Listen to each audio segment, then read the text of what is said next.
हम लोग श्रीमद् भगवद गीता के 7वें अध्याय के 14वें श्लोक को देख रहे हैं और आज इसके ऊपर दूसरा दिन है। भगवान समझा रहे हैं यहाँ पे कि भगवान इससे पहले के श्लोक में बताया कि माया के द्वारा मोहित होने के कारण व्यक्ति भगवान को नहीं जान रहा है, यद्यपि भगवान सब जगह हैं। तो मान लो प्रश्न हो कि कौन भगवान को जानेंगे, तो इस पे यह श्लोक बोल रहे हैं। देवी एषा गुणमयी मम माया दुरत्यया मामेव ये प्रपद्यन्ते मायामेतां तरन्ति ते। दैवी एषा गुणमयी मम माया दुरत्यया मामेव ये प्रपद्यन्ते मायामेतां तरन्ति ते। श्लोक आप लोग समझ रहे हैं। हम लोगों ने चर्चा किया था ये देवी देव की, भगवान श्री कृष्ण की ही, निश्चित ही भगवान की है, हमारी नहीं है। ऐसा गुणमयी, और ये स्त्रीलिंग में आ रहा है, ये गुणमयी माया मेरी है, भगवान कह रहे हैं, और वो दुरत्य है। और हमने ये भी सुना था कि दुरत्य का मतलब जब हम माया को भगवान से स्वतंत्र समझेंगे तब दुरत्य है, अर्थात हम जब भगवान की शरण लेंगे तो माया दुरत्य नहीं रह जाती। इसीलिए पहले लाइन में माया के दुस्तर स्वभाव को बोल करके भगवान दूसरी लाइन में इसको पार पाने का आसान तरीका बता रहे हैं, और वह है मामेव ये प्रपद्यन्ति। जो लोग मेरी ही शरण लेते हैं, जो समझते हैं कि केवल ये माया भगवान श्री कृष्ण की है, उनके अलावा और कोई नहीं है जो इस माया से हमें पार कर सके, तो माया मेताम तरन्ति ते, वे इस माया को तर जाते हैं बहुत आसानी से। तो आप जानते हैं, समझ रहे हैं कि भाई कोई व्यक्ति प्रश्न करेगा कि फिर सब लोग क्यों नहीं जाएंगे, क्योंकि अपनी स्वतंत्रता को, अभिमान को वह भगवान के सामने झुकाना नहीं चाहते। यद्यपि हम भगवान पर पूरी तरह से निर्भर हैं हर चीज़ के लिए, हर वस्तु के लिए, लेकिन फिर भी व्यक्ति भगवान की शरणागत नहीं होता। उसको क्यों नहीं होता, उसका वर्णन तो आगे अगले वाले श्लोक में आएगा, लेकिन बात बहुत सिंपल है। यह भी बताया गया था कि जब बोल रहे हैं मामे व ये प्रपद्यन्ते, तो भगवान की शरण में जाने का मतलब है भगवान की भक्ति की शरण में जाना, अर्थात किसी ना किसी रूप से भगवान की भक्ति से संपर्क में रहना, यानी कि अपनी इंद्रियों से किसी न किसी इंद्रिय के द्वारा भगवान की सेवा में लगे रहना। एकादशी उपवास, उपवास निकटवास करना। तो एकादशी में तो विशेष रूप से व्यक्ति को भगवान विष्णु के लिए समय निकालकर उनके ही पास रहना चाहिए। देखिए, बात समझने का प्रयास कीजिए। प्रभुपाद जी बड़ा स्पष्ट कहते हैं, contact with the Supreme Lord by any of the ninefold processes of devotional service is always a forward march back home, back to Godhead। नवदा भक्ति के तरीके के द्वारा, तरीका साधन के द्वारा, नवदा भक्ति श्रवण कीर्तन स्मरण वंदन पूजन इत्यादि, इनमें से किसी के भी द्वारा व्यक्ति जब भगवान की भक्ति करता है तो उसे भगवान का संपर्क प्राप्त होता है, और भगवान का संपर्क प्राप्त होना मतलब भगवत धाम की ओर आगे अग्रसर होना, एक कदम और। तो आप समझ रहे हैं ना मैं क्या कहना चाहता हूं। अगर हम यह चाहें कि हम भगवान की भक्ति करें, तो किसी भी भक्ति को करने से आप भगवान का संपर्क प्राप्त कर रहे हो। मेरी बात आपको समझ में आ रही है? इतना आसान बातें नहीं बोलता हूं जो आप लोग तुरंत समझ जाएंगे मेरी बात। किसी भी भक्ति को करने से आप भगवान का ही संपर्क प्राप्त कर रहे हैं। ये बहुत सिंपल सी बात है, लेकिन लोग सोचते हैं कि भक्ति करने का मतलब केवल हरे कृष्णा जपना, लेकिन भक्ति और भजन ये एक ही अर्थ है, और भज मतलब सेवा होता है। तो काल के अनुसार काम, यथा कालम यथा कामम, जैसी भगवान की इच्छा है, जैसा समय है, उसके अनुसार व्यक्ति सेवा करता है। जैसे कोई स्त्री है तो अब हमेशा बैठ के माला ही नहीं फेरती रहेगी, वह भगवान के लिए भोजन भी बनाएगी। सब लोग बाबा जी तो नहीं हो जाते हैं, बाबा जी भी क्या भोजन नहीं करते हैं? फिर तो वो भोजन भी तो भगवान को अर्पित होगा। क्या ये बात समझ में आ रही है? अगर ये बात समझ में आ जाए तो हमारा उत्साह बहुत बढ़ जाएगा। मैंने समझाया था कि व्यक्ति माया में है पूर्णतः, मायेव ये प्रपद्यन्ते, जो माया की ही शरण में है उसका क्या लक्षण है कि वह नवधा तरीके से, श्रवण से, कीर्तन से, स्मरण से, पूजन से, वंदन से, माया की ही या माइक पदार्थों की ही सेवा करता रहता है, उन्हीं का सेवन करता रहता है। यही होता है माया में होने का अर्थ। स्पष्ट समझ में आया?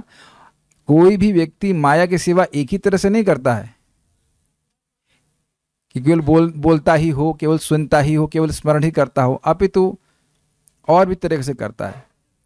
रेस्टोरेंट में जा रहा है तो कुछ खा रहा है, और भी बहुत सारे जो भी उसके शरीर से, उसके मन से और उसकी वाणी से वो कार्य होते हैं वह मायिक पदार्थों के लिए होते हैं। इसे कहते हैं माया में होना।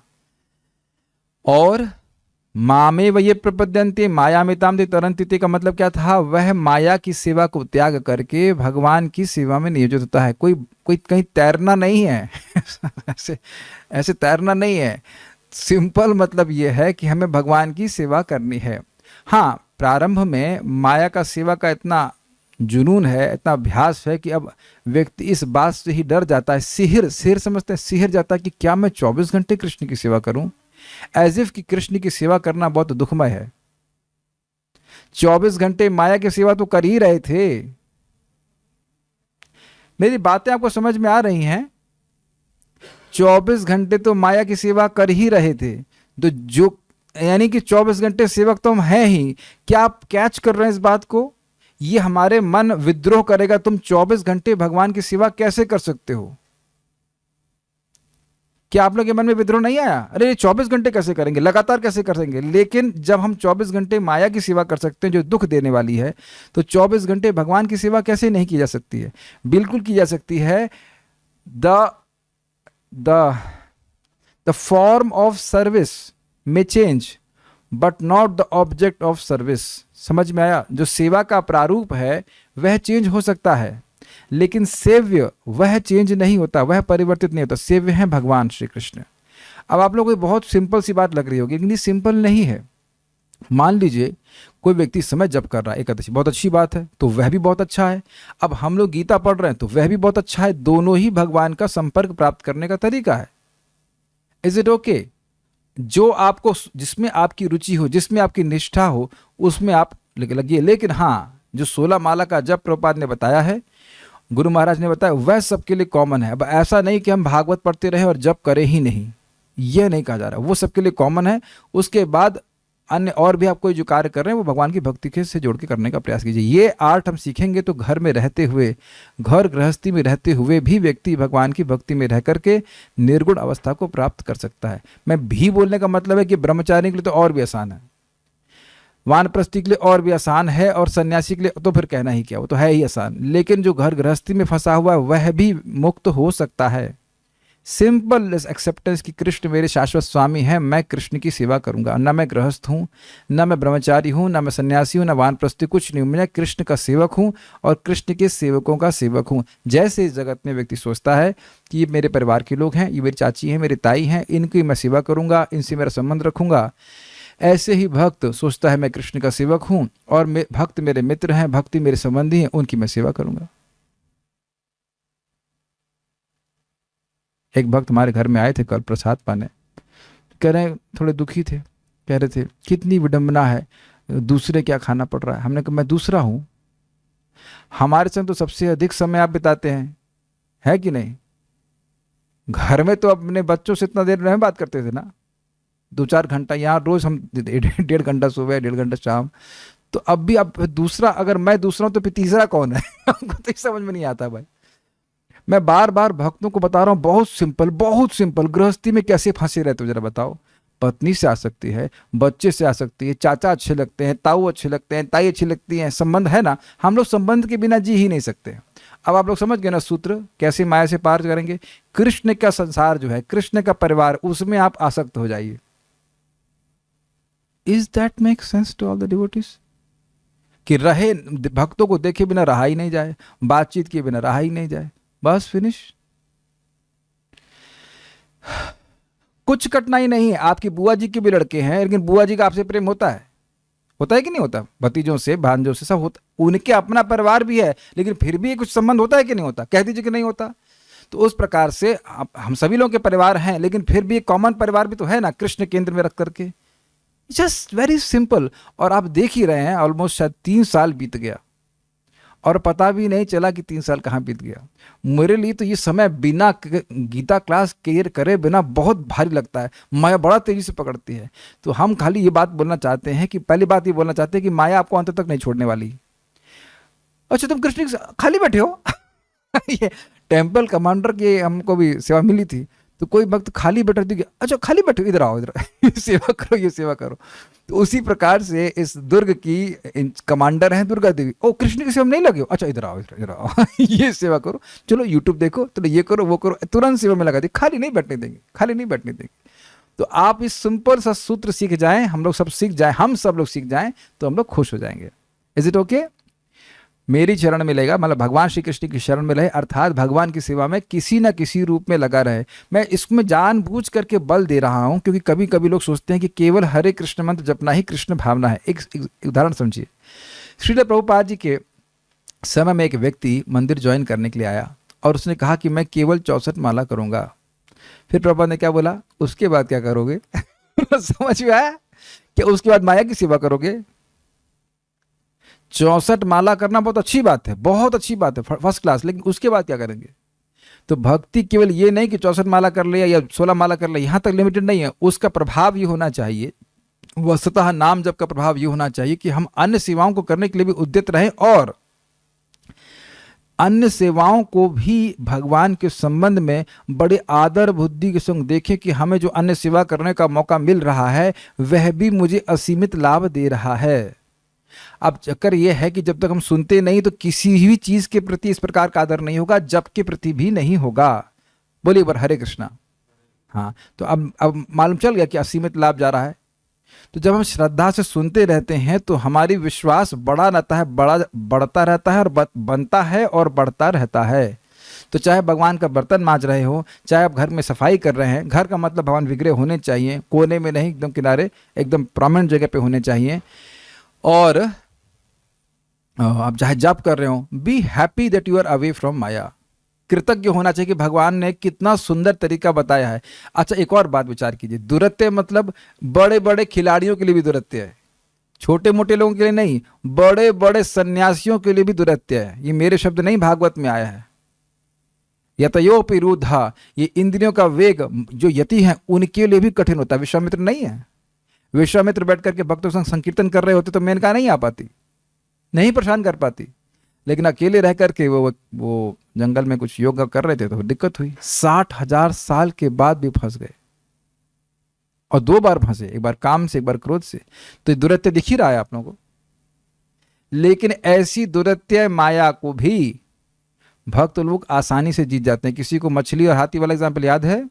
हाथी गंगा जी के प्रवाह से बह जाते हैं, बड़े बड़े दिग्गज, क्योंकि वो हाथी गंगा जी का आश्रय नहीं लिए हैं। लेकिन गंगा जी का आश्रय लेने वाली छोटी सी मछली बड़ी आसानी से उसमें तैरती रहती है अगर आप कहें तैरती रहती है, लेफ्ट राइट ऊपर नीचे नीचे कहीं भी बहुत आनंद लेती है। This is the whole point.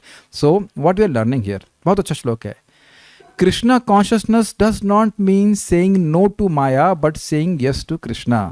Krishna भावनामृत का मतलब यह नहीं है कि हम माया को कहें नहीं हम ये नहीं करेंगे, हम ये नहीं करेंगे। कब तक नहीं करोगे? भगवान की सेवा करो तो उस कृष्ण की सेवा करो। जैसे भी हम सिंपल सी बात बोलते हैं, हमसे भूखा नहीं रह जाता। एकादशी है तो प्रसाद पाकर के आ गया, अब 5 बजे तक कोई चिंता नहीं है। और भूखा रहेंगे तो बस यही सोचेंगे कि यहाँ क्या मिल जाए, वहाँ क्या मिल जाए। अपनी मैं अधिकार इस प्रकार से देखता हूँ, सिंपल सी बात है। तो भगवान का प्रसाद ग्रहण कर लिया, उसे असीमित पुण्य तो मिल ही रहा है। क्यों मैं अपने जीवन में देख रहा हूँ, मैं अनावश्यक तपस्या नहीं करना चाहता। हाँ, इतना जरूर करना चाहता हूँ कि भक्तों से प्रेम करना चाहता हूँ, बस। And that's what matters to Krishna.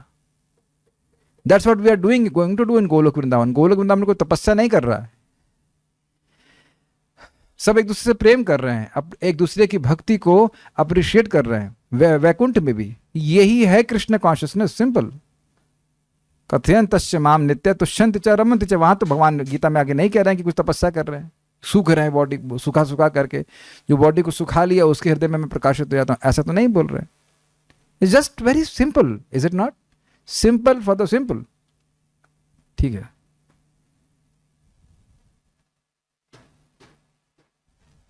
तो जो हम बार बार इसको रिपीट करते रहेंगे कि हम माया से कैसे पार हो सकते हैं, भगवान की भक्ति करके ही पार हो सकते हैं। और इसी को श्री सिद्धू स्वामी ने कहा था, माम एव, मेरी ही शरण लेते हैं, अर्थात भक्ति के द्वारा ही भगवान के शरण प्राप्त होती है, ये कन्विंस्ड है। यानी साधन की अनन्यता और भगवान के चरण कमल ही मेरे आश्रय हैं, साध्य की अनंता। इस प्रकार से अव्यभिचारी भाव से भगवान का भजन करता है तो वह माया को त्याग जाता है। गीता भूषण टीका। परंतु इन 3 गुणों के द्वारा उत्पन्न मोह को नष्ट करना तो बहुत कठिन होगा, क्योंकि जिस माया से यह गुण उत्पन्न होते हैं वह तो शाश्वत है। थोड़ा समझने का प्रयास कीजिए। यदि यह संशय हो तो इस पर भगवान यह श्लोक कहते हैं। पिछले श्लोक में कहा, त्रिभिर्गुणमयैर भावैर एभि सर्वम इदम जगत मोहितम ना भी जानाति मामेभ्यः परमव्ययम। इन तीनों गुणों से, क्योंकि इस जगत में कोई भी सत्ता है तो सात्विक होगी या राजसिक होगी या तामसिक होगी या इनका मिश्रण होगा, तो इनसे मोहित होने के कारण मुझको, भगवान श्री कृष्ण कह रहे हैं, परम अव्यय, यानी कि इन गुणों के परे, उन गुणों का नियामक और अव्यय अर्थात निर्विकारी रूप से मुझको नहीं जानते हैं। तो नहीं जानते हैं तो ये गुण तो बड़े, इन गुणों की वजह से दबे हुए जीव, तो इन गुणों को जीतना तो बहुत कठिन होगा। यानी कि इसका मतलब यह हुआ कि अब आपको कोई जान ही नहीं पाएगा। भगवान बहुत पिछले श्लोक में हिंट दे दिए, अगर आप विचार कीजिए। मैं श्लोक दिखाता हूं यहां पे, अगर आप लोग देखना चाहें तो देख लीजिए। त्रिभिर्गुणमयैर भावैर एभि सर्वमिदं जगत मोहितम ना भी जानाति मामेभ्यः परम अव्ययम। तो भगवान ने यहाँ पे कहा कि तीनों गुणों से मोहित होने के कारण व्यक्ति मुझको नहीं जानता है। तो भगवान की किस रूप में नहीं जानता? इन गुणों के नियामक और इन गुणों के परे और निर्विकार रूप में मुझे नहीं जानता। तो अब यहीं से बिल्कुल स्पष्ट हो गया कि क्योंकि भगवान नियामक हैं, इसलिए इन गुणों को वो सस्पेंड कर सकते हैं, उनको शमित कर सकते हैं, उन गुणों के प्रभाव को शमित कर सकते हैं, क्योंकि वह उनसे अधिक शक्तिशाली हैं। देखिए, माया को एक पिशाची से भी तुलना की जाती है। मैं कई बार उदाहरण दिया हूं कि एक माता जी थी, हमारे सामने घटना तो उन पर कोई पिशाच भूत आया था। ये चैतन्य चरितामृत में वर्णन आता है। पिशाची पाईला मति छन्न होए। जैसे मान लो कोई पिशाच से ग्रसित हो जाए तो उसकी मति ढक जाती है, उसको समझ नहीं आता वो कर क्या रहा है, वो कहाँ है, कि कौन उसके रिश्तेदार है आसपास, वो कुछ नहीं समझ पाता। इसी प्रकार से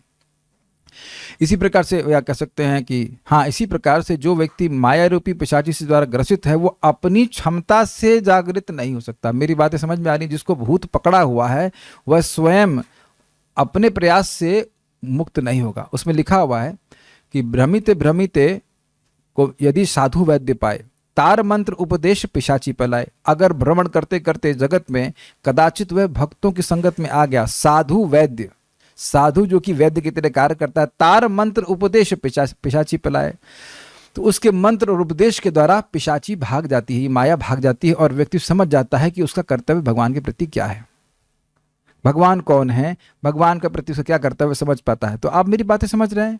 जैसे वो मंत्रिक जैसे ही मंत्र बोलना शुरू किया तो अब उस पिशाची को तकलीफ होना शुरू हुई। इसीलिए जब लोग जप करते हैं शुरुआत में तो उनको बड़ा अटपटा लगता है, क्योंकि वो अटपटा, समझिए, आपको नहीं लग रहा है, उस माया का जो प्रभाव है, अविद्या, उसको लग रहा है, क्योंकि अब उसको छोड़ना पड़ेगा। इसी कारण से हम तो बिल्कुल सामने बैठाते हैं। जैसे उसने मंत्र बोलना शुरू किया, पहले तो वो तड़क भड़क करना शुरू किया। जब देखा कि भैया अब ये नहीं हटेगा, मंत्र बोलता ही रहेगा, तो फिर सोना शुरू कर दिया। तो ऐसे हम देख रहे हैं, बिल्कुल जप में होता है। पहले जब माला ही नहीं पकड़ेगा, 1000 तरह के बहाना करेगा, और उसके बाद सुला देगा। जैसे माला पड़ेगा सो जाएंगे। एकदम सीन वही चल रहा था, लेकिन सोने नहीं दिया उसने, निकाल के माना। और अद्भुत बात, जब उस व्यक्ति को हम लेके जाया जा रहा था, तो वो व्यक्ति वहां पे पहली बार जा रहा था, उसको पता भी नहीं था कहाँ लेके जा रहे हैं। तो वो भूत बोल रहा था, वहां मत जाओ, वहां मत जाओ। तो हम जो, कहाँ मत जाओ? नहीं, वहां मत जाओ, क्योंकि जानता है वहां जाएगा तो भागेगा। तो अब अगर मन में आ रहा है कि गीता क्लास में क्या जाना है, तो वो आप नहीं बोल रहे हैं, वो माया बोलती है। जप मत करो, तो वो आप नहीं बोल रहे हैं, माया बोलती। उसे पता है कि वहां जाएंगे तो माया भागेगी। माया तो गीता के सामने नहीं टिक सकती है, माया तो भक्त संघ के सामने नहीं टिक सकती। वहां मत जाओ। देखो वो कितनी खराब खराब बातें बोलते हैं। नहीं, मत जाओ। हे, हम मजाक में नहीं बोल रहे हैं। राग द्वेष विमुक्त अस्तु, हम लोग पहले सुन चुके हैं गीता में। दूसरों की स्त्रियों से बात मत करो, तो वो बात से द्वेष है उसको। और साधुओं का संग करो, सॉरी उससे तो राग, दूसरों की स्त्रियों से बात करने में तो राग है, और साधुओं से बात करने में द्वेष है। तो ये अविद्या के कारण हो रहा है। बिल्कुल अच्छी तरह से आप समझ पा रहे होंगे। तो मैं खाली ये बोल रहा था कि जैसे उस मांत्रिक ने मंत्र बोला तो मंत्र उस भूत से अधिक शक्तिशाली, उसको उतार के ही माना। ऐसे ही हरे कृष्णा कृष्णा कृष्णा हरे हरे, हरे राम राम राम हरे हरे, ये इसके आगे माया टिक ही नहीं सकती। लेकिन एक और इंटरेस्टिंग बात है, जिस पे भूत होता है उसको दो चार लोग पकड़ के लेके जाते हैं, नहीं तो जाएगा नहीं। उसी प्रकार से हम लोगों को भक्तों की संगत की जरूरत है, नहीं तो हम भगवान की भक्ति करने वाले नहीं। बड़ा भारी लगता है ना, अरे भाई 4 माला हो गया, बहुत हो गया, एक नाम में असंयमित लाभ है, और 16 माला करने की क्या जरूरत है, यह करना भी है तो पूरे दिन में करो, कीर्तनीय सदा हरि। हाँ, क्या कुछ लोग भक्त यहाँ पे हाथ रेस करना चाहेंगे कि पहले आप पूरा दिन में 16 माला करते थे और अब सुबह करने वाले हैं, कर रहे हैं? सम डिवोटीज, ओके, एंड सी, अभी आप तो अभी भी लाइन पे आए नहीं है, तो सुधर रहे हैं। ओके, सो जस्ट सी कितना ज्यादा माया का प्रभाव वो जाने नहीं देगी, लेकिन भक्त संगत से ही आप इस स्थिति को प्राप्त कर गए। कितना आसान लगता है ना, 16 माला सुबह कर लिया, बीमारी में बिहारी बीमारी सब कुछ, सुख दुख आ रहे हैं जा रहे हैं, वो अपना मौसम की तरह परिवर्तन हो रहा है, लेकिन आप एकदम स्थिर अशोक के स्तंभ की तरह बिना, वाह क्या स्टेटमेंट है, अशोक के स्तंभ की तरह बिना शोक से रहित होकर के भगवान के भजन में लगे, चाहे कितने मौसम आ जाए। This will be nice. अब ये अच्छा एग्जाम्पल है, सबको क्या बनना है? अशोक का स्तंभ, जो जीव शोक से प्रभावित हुए बिना भजन कर रहा है। ठीक है ना? Okay okay okay, you can put it down hands, it's okay, I have seen it although your video is off. Okay, तो अब समझने का प्रयास करें, यही बात नाम पर घटित होगी। नाम दिव्य है, नाम अविकारी है, स्वयं कृष्ण है, ये हम नहीं समझते, लेकिन अगर हम स्वीकार करें और शरण लेंगे तो नाम की कृपा से माया तिरोहित हो जाएगी। तो यहां भगवान बता रहे हैं, बिल्कुल सूत्र बता रहे हैं, क्योंकि मैं इनका नियामक हूं। स्पष्ट समझा रहा है, क्योंकि मैं इनका नियामक हूं इसलिए मैं इनको शमित कर सकता हूं। मैं एक आपको कथा सुनाता हूं जो सच्चिदानंद महाराज ने समझाई थी, इस लाइन की व्याख्या करने के लिए कि यद्यपि 3 गुण बड़े कठिन हैं और उनका प्रभाव बहुत समय से है। देखिए, जैसे कॉन्स्टिपेशन कोई बहुत बड़ी असाध्य रोग नहीं है, लेकिन किसी व्यक्ति को बहुत समय से होता है तो उसका प्रभाव उसके शरीर में बहुत जगह फैल जाता है। स्पष्ट समझ में रहे? ऐसे ही माया, लेकिन यहां क्या केस है, गुण तो पार पाना ऐसे ही कठिन है और अब अनादि काल के संस्कार हैं। आप देखो ना, जैसे अभी यहां पे कुछ भक्त हैं जो नए जुड़े, तो अब वो एक दिन आए खुश हो गए, अगले दिन नहीं आ पाए तो सोचते हैं कि मैं गुस्सा हो जाऊंगा। अरे ऐसे नहीं होता है भाई। जो व्यक्ति 8 बजे 9 बजे, मतलब उसने लाइक अपना एक नियम ही बना लिया है कि साधना ही है कि 8 बजे ही उठना है, तो वो 4 बजे तुरंत कैसे उठ पाएगा? आप मेरी बात समझ रहे? जो एक अभ्यास है उसका बड़ा प्रभाव होता है, नहीं छोड़ पाता है।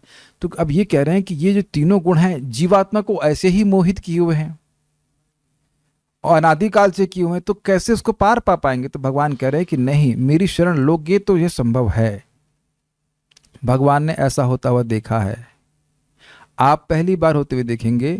भगवान अनादिकाल से ऐसे बहुत सारे जीवों को जिन्होंने उनकी शरण में आए हैं उनको अपने पास आते हुए देखा है। अगर आपके या मेरे मन में ये विश्वास है कि इस भक्ति के द्वारा हमें भगवान मिलेंगे ही, तब भी कोई ऑप्शन बचा रहेगा कि हमें सुबह उठना है या नहीं उठना है।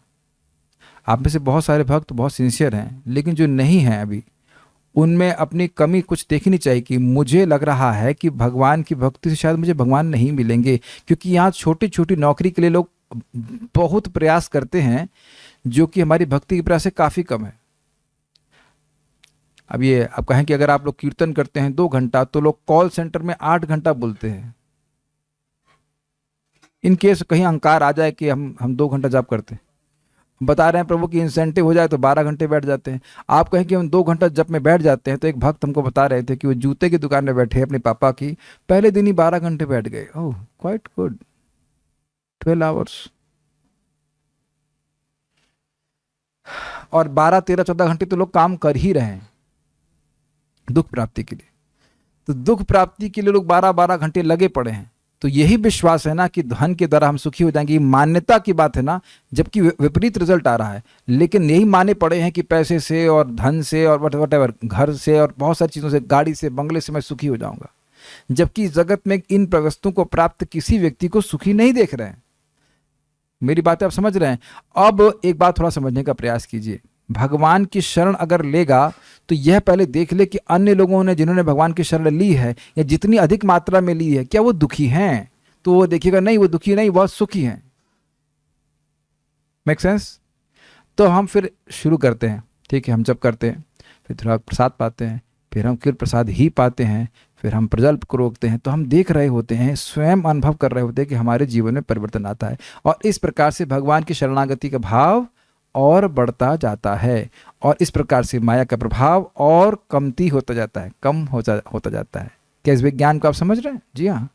तो आप अपने लेवल पे हम लोग देखें कि हम भगवान की कितनी शरण ले सकते हैं इस समय, कितना जाप कर सकते हैं, कितने गीता क्लास सुन सकते हैं, कितना समय हम दे सकते हैं।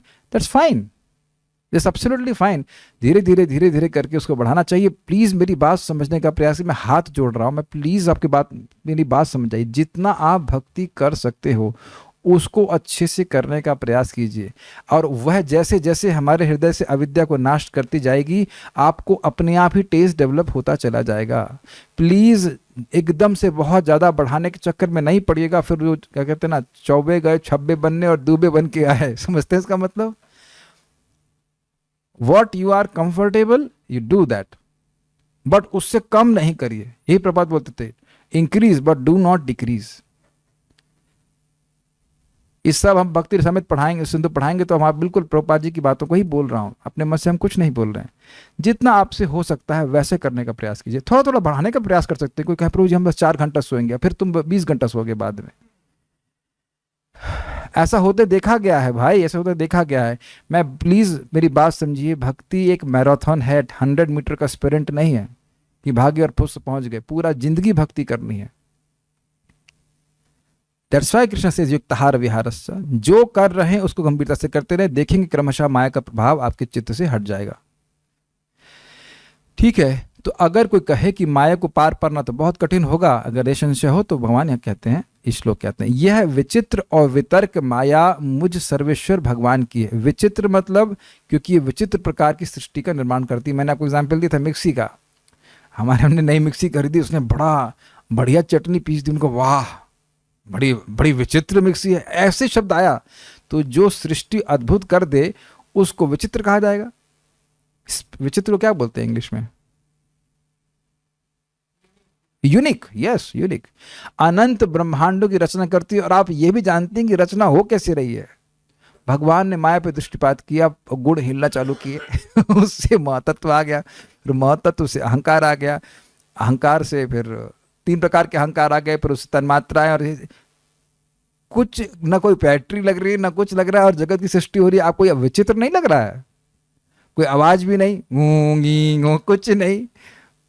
ये काफी इंटरेस्टिंग है। और अच्छा, कोई कहे कि कर होता कैसे, तो कहते हैं वितर्क। वितर्क नॉट लॉजिक। लॉजिकली माया नहीं चल रही है, सूक्ष्म वस्तुओं से ग्रॉस वस्तुओं का निर्माण हो रहा है। अग्नि से पानी आ रहा है, वाह, आप लोग समझ में आता है ना? शब्द से आकाश आ रहा है, स्पेस।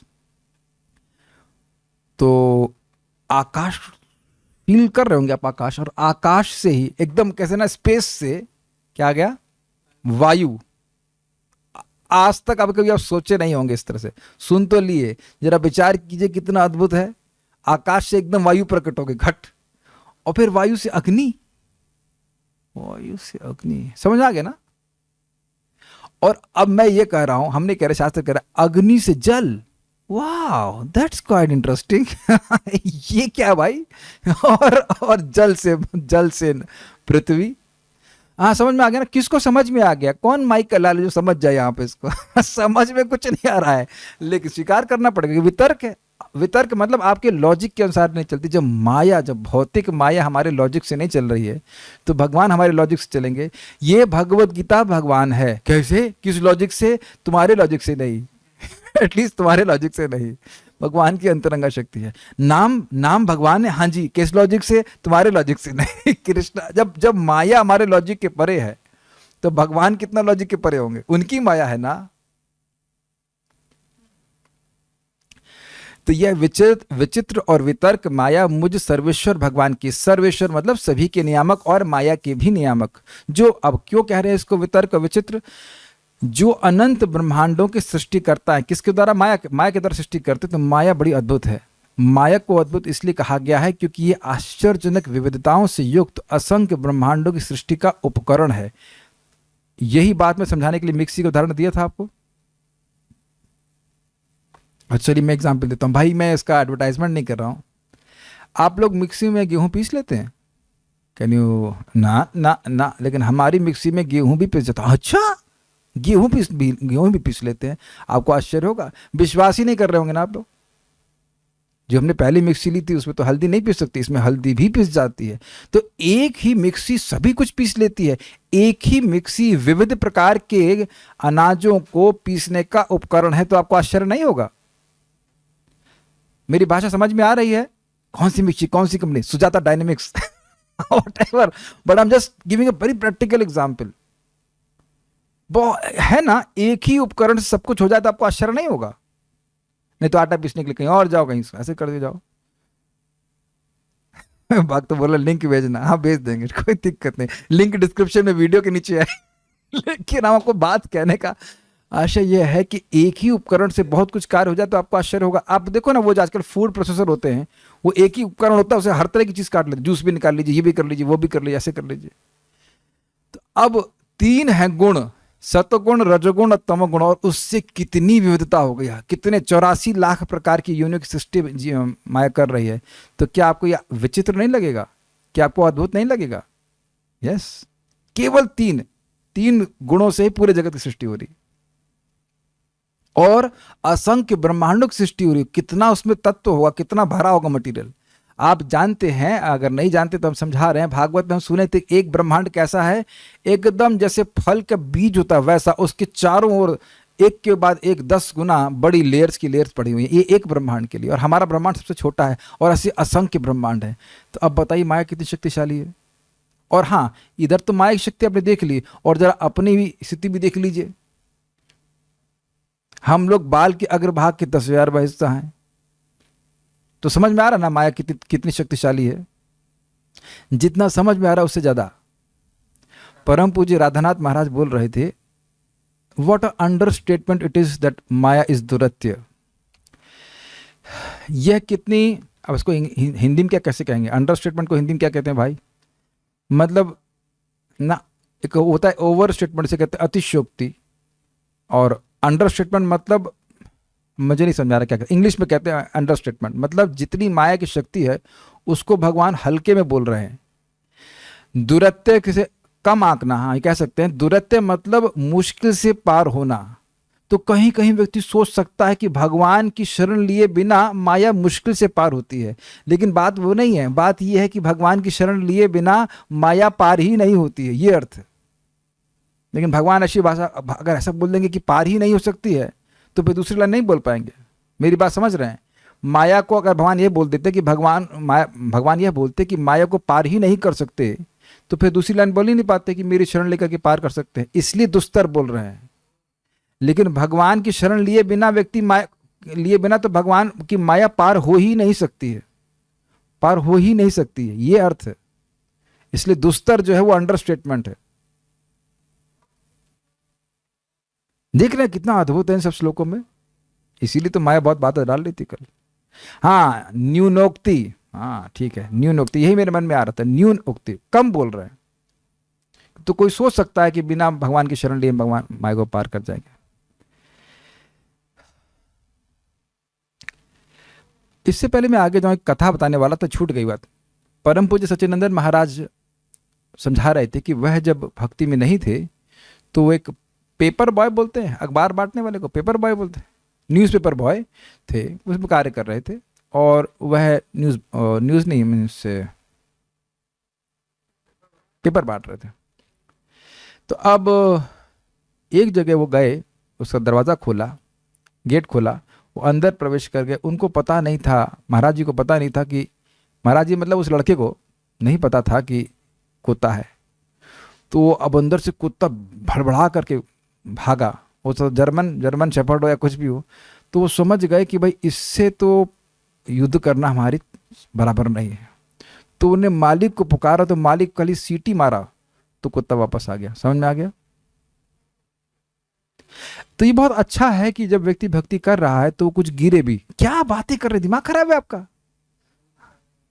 जब व्यक्ति यह सोच रहा है कि वो माया को खुद जीतेगा तो वो गिरेगा ही। कुछ साधक सोचते हैं कि हम बस अब अपनी शक्ति से माया को जीत लेंगे। वो भगवान उसको समझा देते, ना तेरी शक्ति से तू नहीं जीत पाएगा, तू मेरी शरण ले। That's why we fall, that's why we fall. तुमी ऋषिकेश ऋषि कदमिया करो हो मोरे आत्मसात। ये भक्तों को समझ में आता है। एक बार बड़ा सुंदर बात भक्त बोल रहे थे, पंकज आंगिर प्रभु, हमें इंद्रियां क्यों संयमित करनी चाहिए? ताकि हम समझ जाएं कि हम नहीं कर सकते। बहुत आसान लगता है ना, वाचो वेगम मनस क्रोध वेगम इत्यादि, सो सिंपल। लेकिन जब आप करने बैठेंगे तो आप देखें कि हम अपनी क्षमता से नहीं कर सकते। जब भगवान हमारी इंद्रियों को अपनी ओर मोड़ देंगे तब वाकई हमारी इंद्रियां संयमित हो पाएंगी। और ये रहस्य है, जब आप हरे कृष्णा बोलते हैं और जब आप हरे कृष्णा सुनते हैं तो भगवान शब्द के द्वारा हमारे हृदय में जाकर हमारे मन को शांत कर देते हैं, हमारे मन को वशीभूत कर देते हैं, मंत्र मुग्ध कर देते हैं, मन को पवित्र कर देते हैं। और मन अगर कंट्रोल में आ गया, मन पवित्र हो गया, तो इंद्रियां कभी गलत विषयों में नहीं जाएंगी। क्या ये सारी बातें समझ में आ रही हैं? माया भी मन के द्वारा ही कार्य करती है, बुद्धि के द्वारा कार्य करती है। इस समय आप भगवत गीता में अपनी बुद्धि को लगाए हैं तो मन और बुद्धि का भोग में जाने का प्रसंग ही नहीं होता, प्रश्न ही नहीं होता, क्षमा कीजिए, प्रश्न ही नहीं होता। क्या ये बातें समझ में आ रही हैं? This is how we can conquer maya. सर्व कृष्णा, कृष्ण मन और बुद्धि को पवित्र करते हैं, तब हम लोग माया को नो कह पाते हैं। अपने स्वतंत्र प्रयास से नहीं होने वाला। श्रुति कहती है, बल्कि माया कंप्लेन नहीं कहती, यार तुम तो हमारे पास आते, तुम तो हमारी क्लास में कभी आते ही नहीं हो, हैं? 1 महीना हो गया कभी क्लास में नहीं आया। हाँ भैया वो थोड़ा व्यस्त चल रहा है, आता हूँ मैं, आता हूँ, अब रुकिए मैं आ रहा हूँ, अब नहीं, बस आ रहा हूँ मैं, आ रहा हूँ। लेकिन नहीं आना, नहीं जाना। इसके लिए एक और सूत्र बता रहा हूँ, हमारा जीवन व्यवस्थित होना चाहिए। This should be a programme, this should be a daily programme. इसके बाद ये करना, इसके बाद ये करना, इसके बाद ये करना है। तो फिर व्यक्ति डिसिप्लिन रहता है, माया के लिए उसके पास समय नहीं रहता, कृष्ण के लिए एक के बाद एक सेवा लगी रहती है। एक और सूत्र बता रहा हूँ जो प्रभुपाद जी का सूत्र है, unless person is preaching constantly to non-devotees, the effect of Maya is difficult to overcome। Exact शब्द हैं प्रभुपाद जी के। जब तक व्यक्ति अभक्तों को निरंतर प्रचार नहीं कर रहा, या बेसिकली कहा जाए तो भगवान की कथा नहीं बोल रहा है, तो उसके लिए माया के प्रभाव को पार पाना बहुत कठिन है। तो आप समझ रहे हैं कि जो व्यक्ति भगवान के बारे में बोलेगा उस पर भगवान का विशेष अनुग्रह होगा। और ये बिल्कुल सेम बात ब्राह्मण ने, कूर्म ब्राह्मण ने महाप्रभु से कहा था कि विषय तरंग मुझे बड़ी परेशान कर रही है। वो गृहस्थी में थे, तो महाप्रभु ने क्या कहा, जारे देखो तारे कहो कृष्ण उपदेश, अमार आज्ञा कुरु हैया तार एश देश। कबू न बाड़ी बे तुम्हारे विषय तरंगे, पुनरपि पावे पुनरपि ठाई पावे मोर संगे। तुम जिसको भी देखो उसे कृष्ण का उपदेश दो। ऑब्वियसली वो कृष्ण का उपदेश सुनने की इच्छा से युक्त होना चाहिए, और ऐसा करोगे तो तुम विषय की तरंग तुम्हारे हृदय में उदित नहीं होगी। आप अपने चित्त में देख लेना, जब भौतिक बात किए तभी भौतिक वासना का निर्माण हुआ। नहीं मालूम चलता, शुरुआत में आदमी बात करना शुरू करता है, देखते हैं भौतिक इच्छा आना शुरू हो जाती है। और अगर भगवान की ही बात करें तो भौतिक वासना नहीं आती है। तो भगवान का नाम उच्चारण करें और भगवान के बारे में बोलें, तो इस प्रकार से व्यक्ति माया से, विषय तरंग से मुक्त हो सकता है। ये महाप्रभु के उपाय है। श्रुति कहती है, मायाम तु प्रकृतिम विद्यात माइनाम तु महेश्वरम। माया को तुम भगवान की प्रकृति जानो, भगवान की शक्ति जानो, ये कोई इल्यूजन मात्र नहीं है। और माइनाम तु महेश्वरम, और महेश्वर भगवान श्री कृष्ण को तुम मायावी जानो, अर्थात माया का अधीश जानो, माया का स्वामी जानो। व्यक्ति को माया या प्रकृति को और उसके नियंता भगवान को जानना चाहिए। देखिए, अगर कोई व्यक्ति एक हेलुसिनेशन का नियामक है, एक इल्यूजन का नियामक है, तो उसको नियामक नहीं कहा जाता है। वो शक्ति है जो इल्यूजन क्रिएट कर रही है। मेरी बात समझ रहे हैं? शक्ति सत्य है, शक्ति जो प्रस्तुत कर रही है वह इल्यूजन है। मेरी बात आप समझ रहे हैं? जैसे कोई हाँ, जैसे प्रोजेक्टर फिल्मों में लगा रहता है पीछे, तो वह एक दृश्य प्रस्तुत कर रहा है जिसमें हम ये मानते हैं कि हीरो है, हीरोइन है, लेकिन वास्तवतः वहां पे केवल रोशनी है। तो वहां रोशनी तो है ना, उस रोशनी की शक्ति के द्वारा ही हीरो हीरोइन आदि की भावना हो रही। हीरो हीरोइन वहां पे नहीं है, वह हम मान रहे कि हीरो हीरोइन वहां पे नहीं, लेकिन ऐसा नहीं कि शक्ति भी नहीं है और प्रोजेक्टर भी नहीं है। क्लियर है? तो माया शक्ति भगवान की शक्ति है, वह सत्य है। इसको 1.1.2 में श्री स्वामी बात कहते हैं कि इसमें वास्तविक वस्तु का निरूपण किया था भगवान का, और फिर कहते हैं वास्तुना अंश माया वस्तुना अंश जीवा। भगवान की अंश माया है, वह भी सत्य है, वास्तविक वस्तु है, और भगवान का ही अंश जीव है, वह भी वास्तविक वस्तु है। इसका वर्णन भागवत में हुआ, इसका भी वर्णन भागवत में हुआ है। माया देवी, दुर्गा देवी कोई झूठा नहीं, कोई ऐसा नहीं कि वो इल्यूजन है, वह इल्यूजन क्रिएट कर रही है। मेरी बात आप समझ पा रहे हैं? तो भगवान अपनी माया शक्ति के द्वारा इल्यूजन क्रिएट कर रहे हैं, लेकिन माया शक्ति है ये बस। यह माया 3 गुणों से बनी है और यह एक रस्सी के समान है जिसमें 3 धागे होते हैं, क्योंकि यह जीव को बहुत कठिन रूप से बांध लेती है। कैसे कैसे बांधती है? तमोगुण व्यक्ति को निद्रा, आलस्य, प्रमाद, निद्रा से वो अब मतलब 24 घंटे में से भाई 12 घंटे 16 घंटे सो ही जाएंगे, बहुत इंपॉर्टेंट है। और उसके बाद प्रमाद, पागलपन, जो धर्म नहीं है उसी को धर्म मानना, अधर्म को ही धर्म मानना, ये है तमोगुण है। किसी का गला काटेंगे, हाँ इसी से हमको जन्नत मिलेगी, थोड़ा उनको दिक्कत होगी कि जन्नत जन्नत जैसी दिखेगी नहीं। और रजोगुण में जो व्यक्ति बंधता है वो कैसे बंधता है? तृष्णा संगे न बधनाती। तृष्णा मतलब भोगों की प्यास, ये चाहिए वो चाहिए, जीने के लिए बहुत कम चाहिए, लेकिन उसे जीना नहीं चाहिए, उसे जीना नहीं है, उसे चाहिए उसे चाहिए, उसे चाहिए। और सत्वगुण में व्यक्ति सुख संगे न बधनाती, ज्ञान संगे न चानघ। सुख से और ज्ञान से बन जाता है, मैं सुखी हूं, मैं संतुष्ट हूं, हमें भक्ति करने की जरूरत नहीं है। ये जो गरीब लोग हैं ना, इनको बताओ, ऐसा लोग बोलते हैं हम ज्ञानी हैं।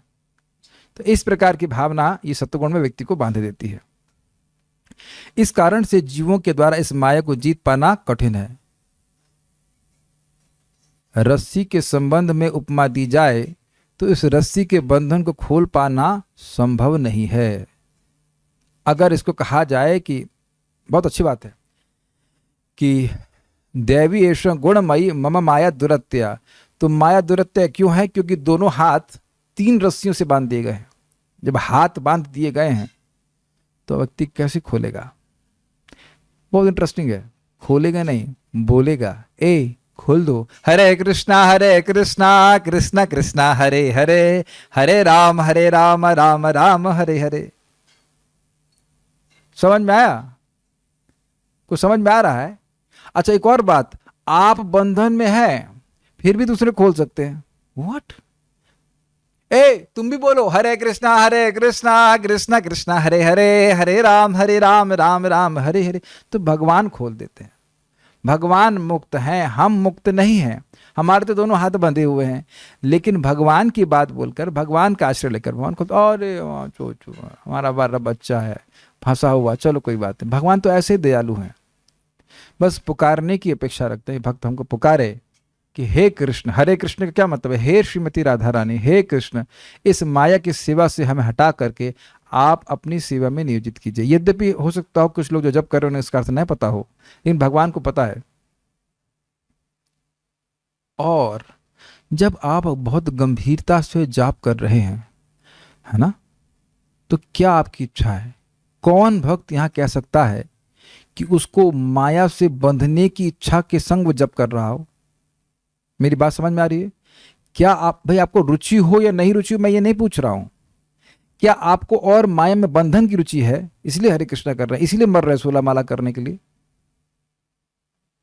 इह हईते सर्व सिद्धि होय वे तुम्हार, हमारी इच्छा है कि इस माया के बंधन से मुक्त हो, भगवान का प्रेम प्राप्त करें। अभी हुआ नहीं है लेकिन इच्छा तो है, तो बड़ी प्रकट इच्छा है, इज इट नॉट? देख ही लिया जगत में कार्य करके क्या सुख मिल रहा है? कुछ नहीं मिल रहा है।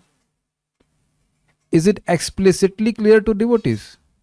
Yes, it is also clear to Krishna. तो भगवान का नाम उच्चारण कर रहे हैं एक सिद्धि लालसा से, नहीं ये ऐसे आर्बिट मार रहे हैं, मतलब ऐसे ही कर रहे हैं बस। क्यों कर रहे हो हरे कृष्णा? पता नहीं क्यों, मम्मी ने कहा प्रभु जी ने कहा। अरे नहीं, प्रभु जी ने क्या कहा ये तो सुनो। भगवान का प्रेम प्राप्त करने की सिद्धि की इच्छा से व्यक्ति जप कर रहा है, प्रेम मिला नहीं है। Is it not? कि भगवान के प्रेम मिल जाए। देखो हरिदास ठाकुर जी कितना आनंद में थे, देखो रूप गोस्वामी जी कितने आनंद में, हम तो गड्ढे में, हम तो आनंद में नहीं है, हम लोग बड़े मजे कर रहे हैं यार, तो हमें मिल जाए, हमें मिल जाए, यही तो करके व्यक्ति भजन कर रहा है, तो क्यों नहीं मिलेगा? है ना कृष्ण हृदय में, वो देख रहे ना किस लिए हरे कृष्णा कर रहा है व्यक्ति, तो खोल देंगे। मैं खाली इस बात को बोलना चाहता हूं कि किस आशा से आप बोल रहे हो वो भगवान समझते हैं, वो तुम्हारे हृदय में भी है। अब अद्भुत बात ये, कुछ लोग अपना बंधन बढ़ाने के लिए बोलते हैं मैं 2 रस्सी में बंधा हूं, मुझे 4 रस्सी में और बांध दूं। तभी भगवान कहते हैं ये क्या बेवकूफ है, आमी भजे मांगे विषय सुख। अरे तुम मेरा भजन कर रहे हो, विषय सुख मांग रहे हो, विषय सुख की वजह से तुम फंसे हो। लेकिन मान लो ऐसा भी कोई व्यक्ति है तो भी भगवान उसका बंधन काटते हैं। इसको आगे के हम श्लोकों में देखेंगे। इसके नेक्स्ट टू नेक्स्ट वाला श्लोक में 4 प्रकार के लोग आते हैं, यद्यपि भगवान की प्राप्ति के लिए वो नहीं आते हैं, एटलीस्ट 3, तो भी भगवान उनको शुद्ध कर देते हैं अंततः। भगवान इतने कृपालु हैं, जो नहीं मांग रहे हैं वो भी देते हैं। ये भगवान का सौहार्द है। यद्यपि माया ऐसी है, फिर भी मेरे प्रति भक्ति के द्वारा इसका विनाश संभव है। माया का विनाश संभव है का मतलब समझ में आया? माया शाश्वत है, लेकिन माया का जो प्रभाव मेरे पे है उसका विनाश हो गया। क्लियर है? ठीक है। मैं सर्वेश्वर हूं, मायाधीश हूं, और जो मेरी शरण लेते हैं उनके प्रति कृपा का समुद्र हूं। What does that mean? परम पूज्य राधानाथ महाराज इसको समझाते हैं, कहते हैं लव मीन्स एंडलेस फॉरगिवनेस। भक्त जो भगवान का प्रेम प्राप्त करना चाहता है वो हजारों प्रकार के अनर्थों से युक्त हो तो भी भगवान केवल यही देखते हैं कि यह मेरा प्रेम प्राप्त करना चाहता है। That is his sincerity and seriousness. और भगवान एकदम द्रवीभूत हो जाते हैं उस व्यक्ति के प्रति। हम अपने मन से नहीं कह रहे हैं। अपि चेत सुदुराचारो भजते माम अनन्य भाग साधुरेव समन्तव्य सम्यक व्यवस्थितो हि सः। कोई दुराचारी नहीं, सुदुराचारी भी क्यों ना हो, लेकिन भजते माम अनन्य भाग, माम एव ये प्रपद्यन्ते भजते माम अनन्य भाग। अनन्य ना अन्य अनन्य, और कोई शरण नहीं है, कृष्ण ही एकमात्र मेरे स्वामी हैं। मैं आत्मा हूं, उनका मैं एकमात्र उनका ही सेवक हूं। कृष्ण की सेवा करना ही ये मेरा एकमात्र कर्तव्य है। यह वैष्णव से सुन करके जिसके मन में निष्ठा हो गई, नहीं हमें यही करना है, लेकिन पूर्व के अभ्यास के कारण कुछ गलती हो सकती, हो सकता बहुत सोता हो, और भी मान लो कोई शराब पी रहा था प्रतिदिन 365 दिन, तो अब वो 120 दिन पी रहा है या महीने में 1 बार पी रहा है। हम पीने का अनुमोदन नहीं कर रहे हैं, मैं खाली ये बोल रहा हूँ कि वो नहीं छोड़ पा रहा है, धीरे धीरे कम हो रहा है। तो अब भगवान क्या कह रहे हैं, क्या साधु रेव समन्तव्य। यहाँ क्या बोल रहे हैं, माम एव, जो मेरी ही शरण में है उसको साधु ही मानो। दोनों जगह एव लगा हुआ है, 9.30 है और ये 7.14 है। जो मेरी ही शरण में है उन्हें साधु ही मानो। क्यों? सम्यक व्यवस्थितो हिस्सा, उसका मतलब उसका संकल्प बहुत जबरदस्त है, बहुत अच्छा संकल्प है कि कृष्ण की शरण लेकर ही मैं सारे दुर्गुणों से पार हो जाऊंगा। इसमें और सूक्ष्म बात है, भक्त जानता है कि भगवान का नाम असीमित रूप से शक्तिशाली है, लेकिन भगवान अपनी इच्छा से अपने नाम के प्रभाव को तुरंत नहीं दिखा रहे हैं। वो चाहे तो कल ही प्रेम दे दें, लेकिन नहीं, वो मेरे धैर्य, मेरे उत्साह, मेरे निश्चय की परीक्षा लेना चाहते हैं। Is it not? And I am ready for it. कितना भी समय लगे हम भगवान की भक्ति नहीं छोड़ेंगे। सिंपल बातें हैं। ऐसे व्यक्ति को भगवान कह रहे बहुत अच्छा, यद्यपि कुछ दुराचार हो, क्षिप्रम भवति धर्मात्मा शाश्वत शांति नहीं गच्छति। बहुत जल्दी वह ठीक हो जाएगा। ये बात समझ नहीं पाते हैं भक्त, सोचते हैं हमारे जो अनर्थ है वो ऐसे ही रहेंगे, ऐसे ही रहेंगे, ऐसे ही रहेंगे। नहीं ऐसे रहेंगे। आप देखो, जब भी हम बीमार होते हैं और दवा लेना शुरू करते हैं तो हमको ये लगता है कि बीमारी कभी ठीक ही नहीं होगी। और अगर आप श्रद्धा से नियमित रूप से दवा लेते रहेंगे तो दवा अपना कार्य करती है। दवा से शक्तिशाली रोग नहीं होता है, लेकिन एक दिन में कोई ठीक नहीं होता है। ठीक है, तो मैं सब बातें क्यों बोला था? कृपा का समुद्र हो मतलब भगवान हमारी गलतियों को माफ करते ही रहते हैं, और हमसे गलतियां होंगी भी। हम प्रयास करें कि गलतियां ना हो, लेकिन गलतियां हो जाएंगी तो ऐसा नहीं सोचना चाहिए कि भगवान को हम कौन सा मुंह दिखाएंगे, वही जो मुंह है वही दिखाओ। कभी मन में आया आप लोग से इतनी गलती हो गई, भगवान हमको माफ बिल्कुल नहीं करेंगे? नहीं नहीं, माफी से पहले ही माफ कर दिया हमने। पर एक बात का ध्यान रखें, भक्तों के प्रति बहुत सम्मान की भावना रखें, एटलीस्ट अच्छे भक्तों के प्रति। अब जो गाली गलौज कर रहा है वो भी हो जाता है, भाई हरे कृष्णा कर रहा हो, गाली गलौज कर रहा हो, वो थोड़ा दूर रहिए, ठीक है। लेकिन जो लोग साधना कर रहे हैं, भगवान के प्रेम प्राप्त करने का प्रयास कर रहे हैं, उनके प्रति खूब अनुकूल भावना, चाहे वो गृहस्थ हो, चाहे वो ब्रह्मचारी हो, चाहे वो वानप्रस्थ हो, चाहे संन्यास हो, उनका हमें सम्मान करना, चाहे वो माता जी हो चाहे प्रभु जी हो। This has to be accepted, ये स्वीकार किया जाना चाहिए, ये हमेशा स्वीकार किया जाना चाहिए। अगर हम भक्तों का असम्मान करेंगे तो फिर कृपा नहीं मिल पाएगी भगवान की। भक्तों की संगत में ही कृपा मिली है, भक्तों की सराहना करने से ही हम भक्ति में आए थे। उनका विरोध करने से या उनके खिलाफ बोलने से कैसे भगवान की कृपा मिलेगी? आप लोग सब अच्छे भक्त हैं, लेकिन मेरा कर्तव्य है कि मैं बार बार इस बात को बताऊं ताकि हम लोग भूले नहीं। ठीक है, मैं सर्वेश्वर हूं, मायाधीश हूं, और जो मेरी शरण लेते हैं उनके प्रति कृपा का समुद्र हूं। जो मेरे भक्तों के संग के द्वारा मुझ कृष्ण की शरण लेते हैं वे इस माया को पार कर जाते हैं, यद्यपि ये माया समुद्र के समान दुस्तर है। बिल्कुल स्पष्ट समझ में आया? भक्तों की संगत में ही भगवान की शरण ली जा सकती है। ये कैसे मालूम चला कि भगवान की शरण लेकर के हम भगवान की प्राप्ति करेंगे? अब आपके घर में भगवान आए सीधे नहीं आए, भक्त को भेजते हैं।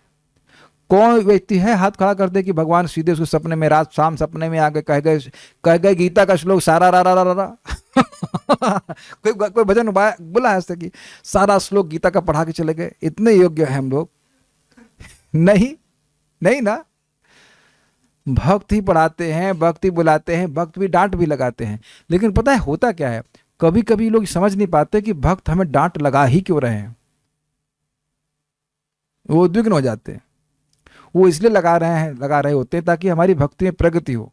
Obviously he has to be a well wisher, obviously that has to be aware. ऐसा नहीं कि हर व्यक्ति आपको इस प्रकार से इसी आशा से डांट लगाएगा। यू शुड आप चेक कर लीजिएगा कि क्या वो हमेशा हमारी हित कामना करना चाहते हैं।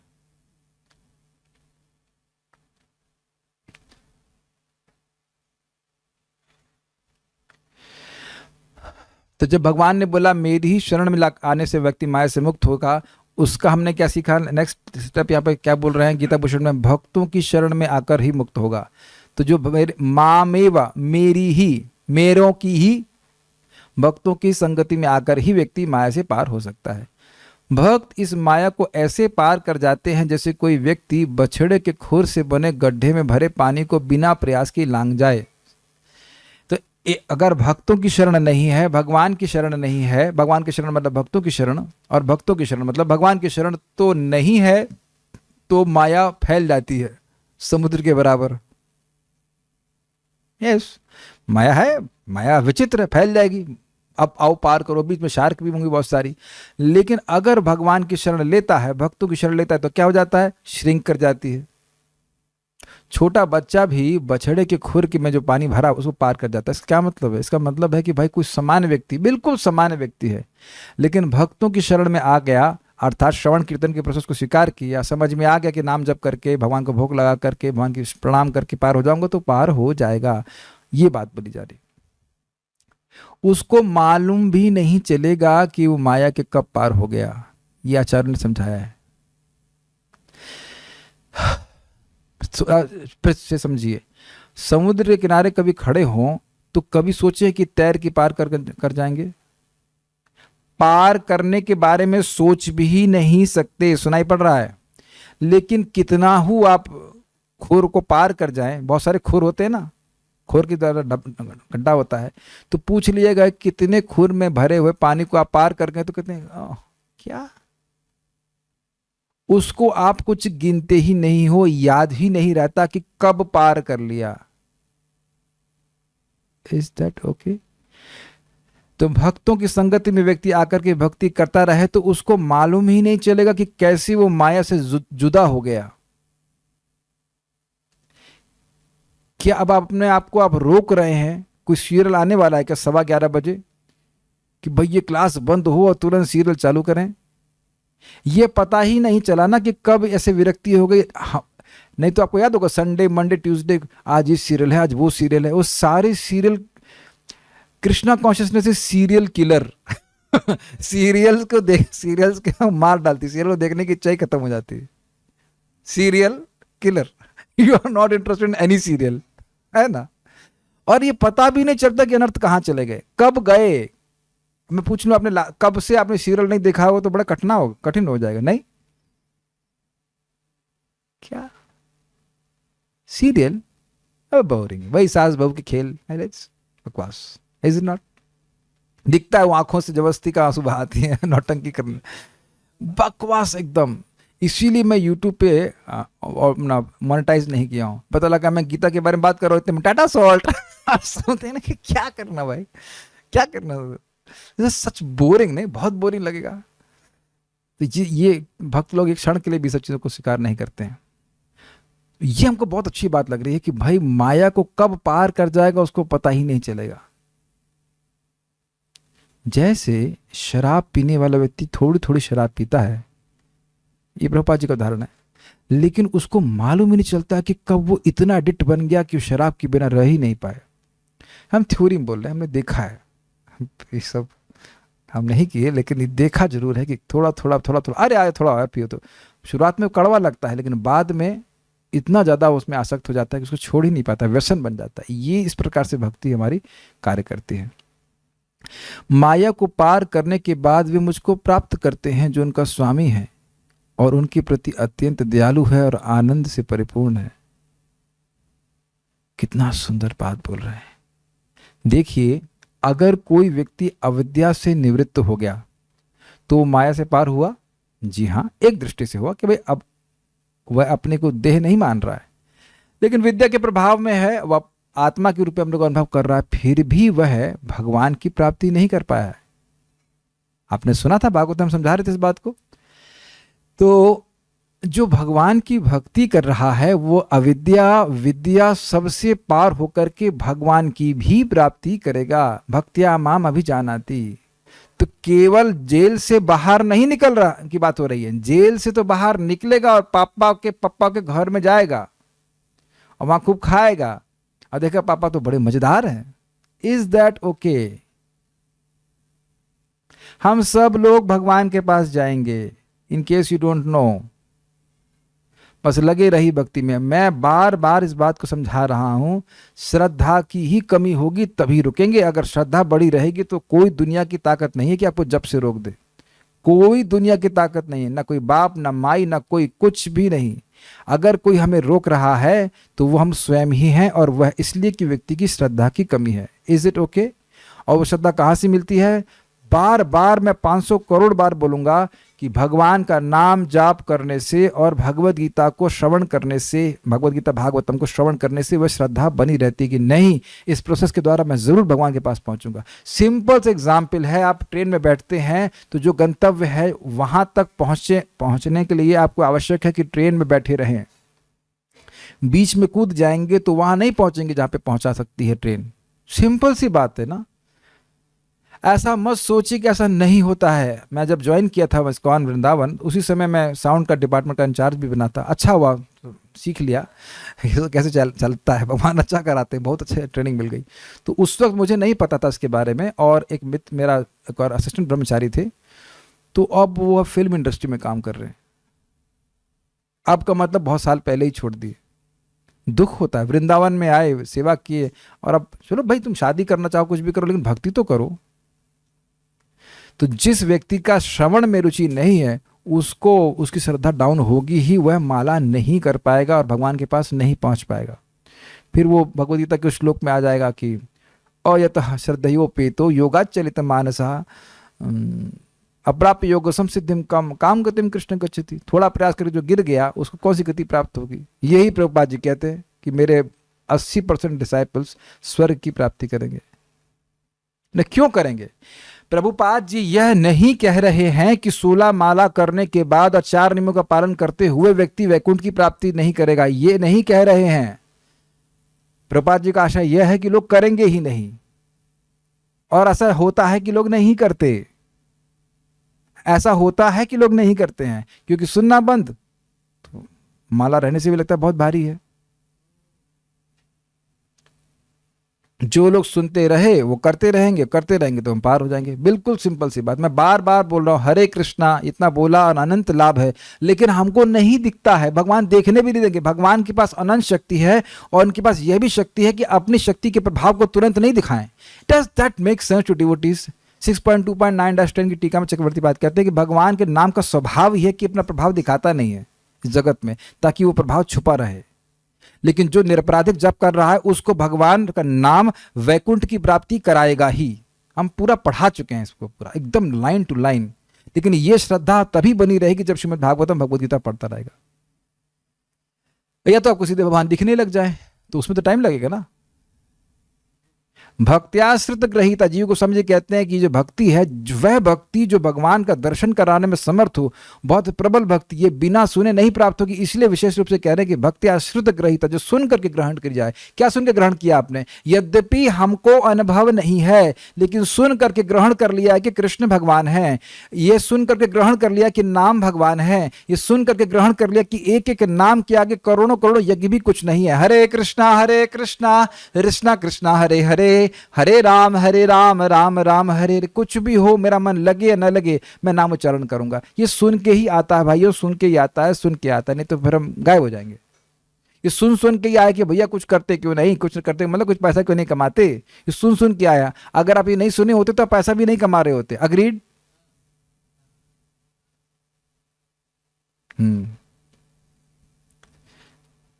हमको लाइन बहुत अच्छी लग रही है और कैसे दयालु हैं। जैसे गोप कुमार जब वैकुंठ जाते हैं, कहाँ जाते हैं? बृहत भागवतम में वर्णन है, तो वहां पे भगवान कहते हैं स्वागतम स्वागतम, अनंत असंख्य वैकुंठ के पार्षद हैं। लेकिन जब एक जीव वैकुंठ की प्राप्ति करता है तो भगवान उसका विशेष स्वागत करते हैं। इसीलिए जब हमारे ग्रुप में कोई ज़ूम में जब करने आता है तो मैं भी कई बार स्वागत, वेलकम वेलकम, बस में आए हो वैकुंठ की, वेलकम वेलकम। बस बेचारा समझ नहीं पाता है, बाद में चला जाता है। एवं शब्द से यह समझना चाहिए कि वे शिव और ब्रह्मा इत्यादि की शरण ग्रहण करके माया के पार नहीं जा सकते हैं। इसका अर्थ यह नहीं है कि शिव जी और ब्रह्मा जी की वह अपमान करे। व्यक्ति जानता है कि ये बीमारी का इलाज ये है, ये बीमारी का इलाज ये है, और ये बीमारी तो बस इस दवा से ही जाएगी। किस तरह से हम नहीं सोचते, तो इसका मतलब यह नहीं कि उन अन्य दवाओं के प्रति अनादर कर रहा है, पर इतनी सी बात है कि इन सब से हमारी बीमारी नहीं जाएगी। रोग बहुत अधिक है, तो माया रोग, भव रोग के इलाज एकमात्र भगवान का नाम है। ठीक है, भगवान की भक्ति है। श्रुति इस संबंध में कहती है तमेव विदित्वा अति मृत्युमेति, भगवान तम, उन भगवान को ही जानकर अति मृत्यु को व्यक्ति पार करता है। भगवान को जानकर ही व्यक्ति मृत्यु के पार जा सकता है। श्वेताश्वतर उपनिषद 3.8। बड़ी सुंदर बात है, आपको पता है?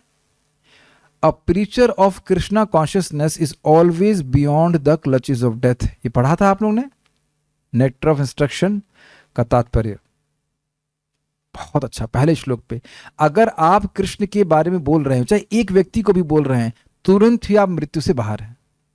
अब उससे भी अधिक लाभ आपको मिल सकता है। माया उस समय नहीं मारेगी, जानती है कि भगवान के बारे में बोल रहा है तो सीधे भगवान के पास पहुंच जाएगा। आप जाप कर रहे हैं, नहीं मारेगी, भगवान की सेवा में लगे हैं तो मृत्यु के पार हो जा रहे हैं। अब भी कोई मोटिवेशन की जरूरत है?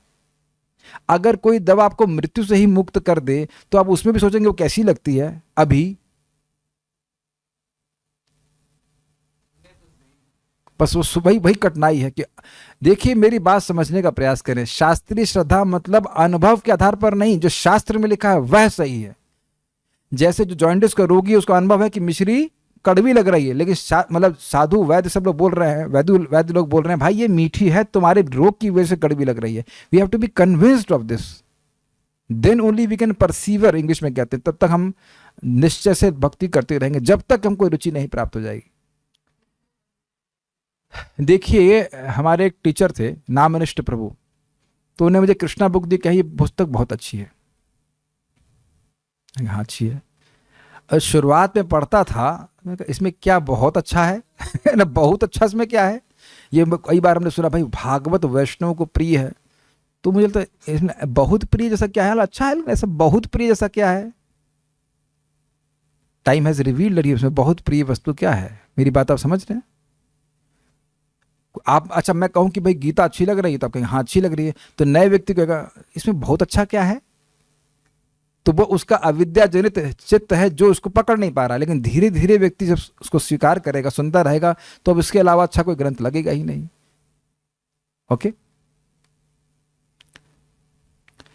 इसी प्रकार देवताओं ने मुचकुंद महाराज को कहा, वरम वृणीश्व भद्रम ते ऋते कैवल्य मद्यनः एकः एवश्वरस्तस्य भगवान विश्वरव्ययः। आपका मंगल हो, अब आप हमसे मुक्ति को छोड़कर कोई भी वर मांग सकते हैं, क्योंकि मुक्ति तो भगवान विष्णु ही दे सकते हैं। श्रीमद् भागवत 10.51.20। ये बड़ी इंटरेस्टिंग बात है। मुचकुंद महाराज पूरा जीवन लगा करके इनकी तरफ से युद्ध किए, सोए भी नहीं, दिनों रात युद्ध किए देवताओं की तरफ से। तो अब पूरा जीवन समर्पित कर दिए, तब भी देवता कह रहे हैं कि वरणम वृणीश्व भद्रम, ते आपका कल्याण हो, जो वर मांगना हो मांग लो। लेकिन पोस्ट स्क्रिप्ट है नीचे लिखे हुए, ऋते कैवल्य मद्यनः, लेकिन कैवल्य को छोड़ करके मोक्ष नहीं प्राप्त की, मोक्ष मत मांगिएगा, हम एम्बैरस हो जाएंगे, क्योंकि हम मोक्ष दे ही नहीं सकते। क्वाइट इंटरेस्टिंग है, कैवल्य मतलब मोक्ष। और आप सुने थे ना, भगवान जब ब्रह्मा जी को बोले तो कह रहे हैं कि जो वर मांगना है वो मांगो। ये नहीं कहते ऋते कैवल्य, मुक्ति को छोड़ के मुक्ति कहाँ रखी है, दे भाई दे दो, मुक्ति देता है। ऐसा करके भगवान की स्थिति है। एक एव ईश्वरस्तस्य, एकमात्र विष्णु जो अव्यय है, पिछले श्लोक में भगवान ने कहा ना परम हूं और अव्यय हूं, ये एकमात्र भगवान विष्णु और कृष्ण ही मुक्ति देते। तो बड़ी मेहनत करने पे देते होंगे ना। हस्ते न्यस्त नताप वर्ग, जो भगवान अपने हाथ में ही मुक्ति रखते हैं। क्यों? अरे कोई प्रणाम करे तो देने में लेट ना हो जाए। हस्ते हाथ में, न्यस्त रखे हुए हैं। जैसे मान लीजिए ये मुक्ति है, ये माउस है, लेकिन जस्ट तो मान लीजिए मैं भगवान नहीं, मान लीजिए 2 मिनट के लिए प्रॉप के रूप में यूज कर रहा हूं, तो आप जैसे प्रणाम किए, ये लो अभी दे रहा हूं, ऐसा जेब में भी नहीं रखे हैं, हाथ में रखे हुए हैं। हस्ते न्यस्त नताप वर्ग, अपवर्ग मतलब मोक्ष। तो जो प्रणाम करता है उसके लिए भगवान हाथ में मुक्ति रखे। अच्छा एक और बात है, कहीं कहीं व्यक्ति सुनता है कि शिव जी भी मुक्ति देते हैं, तो वहां क्या अर्थ हुआ? तो कह रहे हैं कि जो भगवान के शरणागत हैं, नत हैं, उनके हाथ में भी मुक्ति रखते हैं कि तुम दे दो। इसे कहते हैं पावर ऑफ अटॉर्नी। लेकिन भगवान का नाम, राम नाम देकर ही शिव जी मुक्त करते हैं। कुछ समझ में आ रहा है? बहुत अच्छा अर्थ है। महाराज समझाए, बड़ी इंटरेस्टिंग। गृहस्थ लोग एकदम समझ जाएंगे। कभी कभी सन्यासी ब्रह्मचारी घर में आते हैं प्रसाद के लिए, तो पैसा एकदम हाथ पे रखते हैं, कहीं ऐसा ना हो चले जाए। समझ, हाथ धुल करके साधु लोग चलने के लिए तैयार होंगे, तो कुछ होता है कि पैसा निकाल के लाते हैं, कुछ लोग तो नहीं बहुत समय महाराज के पास कम रहता है, तुरंत देना है, तो चले ना जाए, इस प्रकार से वो हाथ में रखते हैं। जो व्यक्ति भगवान को प्रणाम कर रहा है वो दोबारा जन्म नहीं लेगा। अगर वो लेगा तो केवल भगवान के आयोजन से, ताकि उसकी भक्ति प्रतिफले। तो आप में से कोई भी जन्म नहीं लेगा, और यदि जन्म लेगा भी तो भगवान की व्यवस्था से, योग के महात्म्य से उसका जन्म अब कंट्रोल्ड होगा, कंडीशनड जन्म नहीं होगा, ताकि उसकी भक्ति वर्धित हो सके। इतनी सारी महिमा सुनने के बाद भी कोई भक्ति ना करे तो 1 नंबर का क्या है, आप समझ गए ना? गोभी का फूल। हाँ, बेवकूफ है आदमी। ये सब लाभ हैं कहीं बताओ देवताओं के बारे में? नहीं। और उसके बाद भी तुम अब देवताओं की पूजा कर रहे हो तो क्या कह सकते हैं? स्पष्ट है।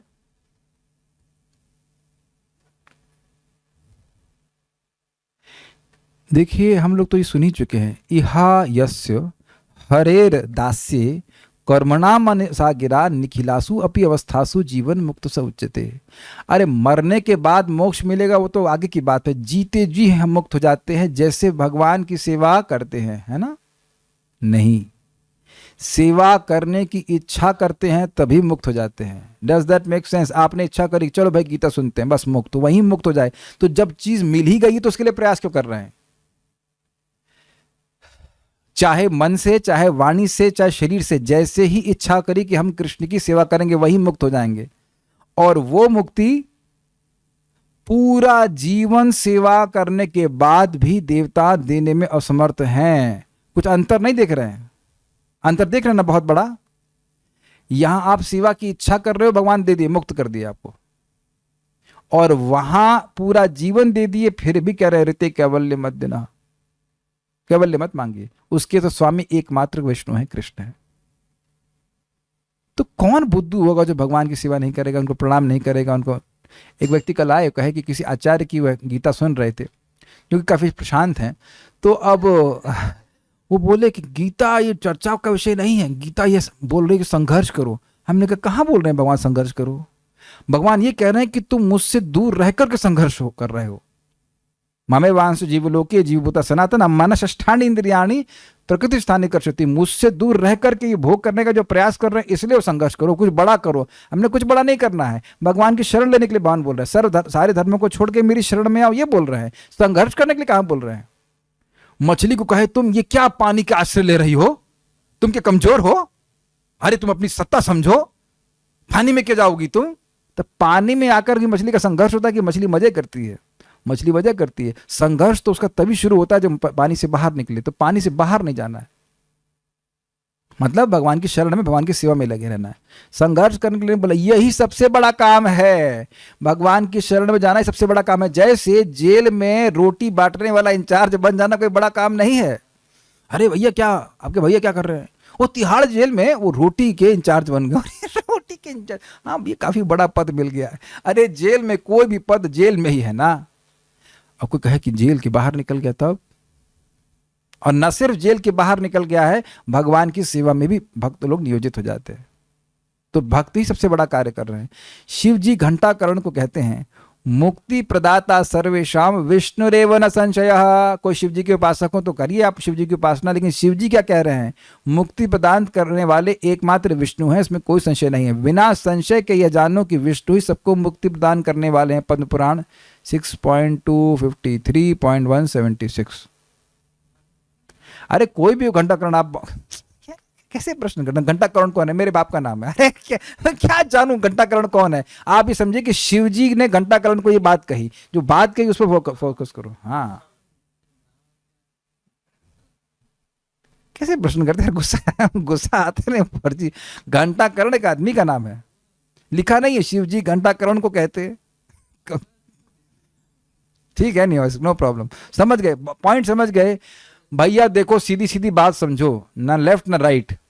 जो व्यक्ति देवताओं की उपासना कर रहा है, ये मत सोचो कि तुमको मुक्ति मिल जाएगी। आप सब डिवोटी हो, लेकिन यूट्यूब पे बहुत सारे लोग सुन सकते हैं इस पे।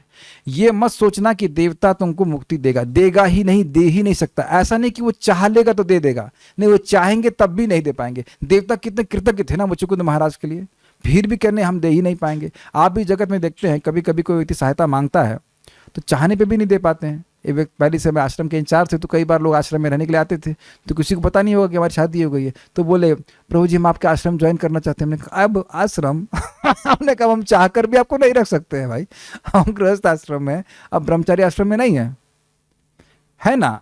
मैं वो मानो सिंसियर भी है, सीरियस भी सब कुछ है, फिर भी हम नहीं रख सकते, नहीं रख सकते। और अब समझ गए ना उदाहरण, हम पर्सनल उदाहरण बोल रहे हैं कि कैसा होता है भाई, नहीं कर सकते। कोई आ जाए, मैं 100 आदमी को खिला लो।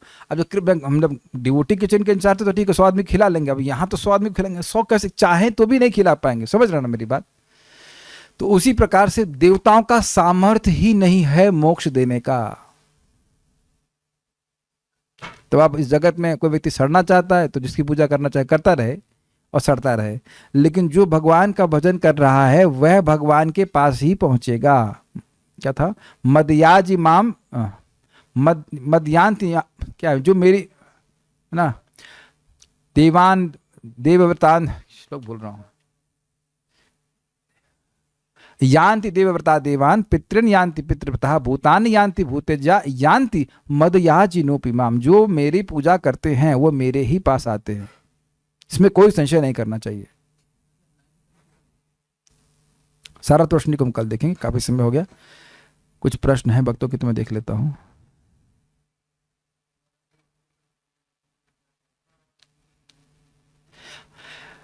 भगवत गीता में कई बार जप का वर्णन आता है और यज्ञ का वर्णन आता है।